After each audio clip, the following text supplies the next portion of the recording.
Delimitation కోసం దక్షిణాది నినదిస్తోంది. ఎన్డీయేతర పక్షాలు తమిళనాడు సీఎం స్టాలిన్ నేతృత్వంలో చెన్నైలో సమావేశమయ్యాయి. రాబోయే నియోజకవర్గాల పునర్విభజన సహేతుకంగా జరగాలంటూ దక్షిణాది రాష్ట్రాలు చాలా కాలంగా డిమాండ్ చేస్తున్నాయి.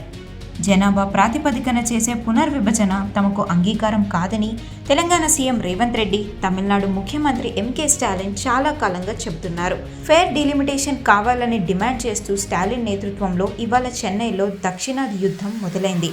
తమిళనాడు సీఎం ద్రవిడ మునేత్ర కళగం అధినేత, ఫేర్ డీలిమిటేషన్ని సమర్థిస్తున్న ఇతర రాజకీయ పక్షాలు ఈ సమావేశానికి హాజరయ్యాయి.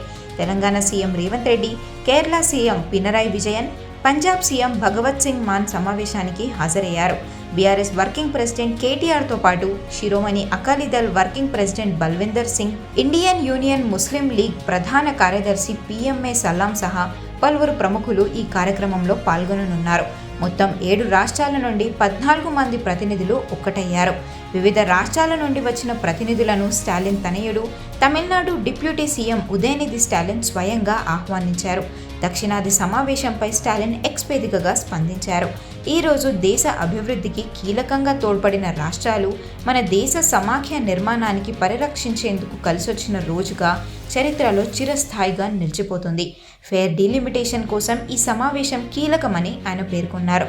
అలాగే ఈ సమావేశానికి హాజరయ్యే ముఖ్యమంత్రులు, రాజకీయ నేతలను నేను హృదయపూర్వకంగా స్వాగతిస్తున్నాను.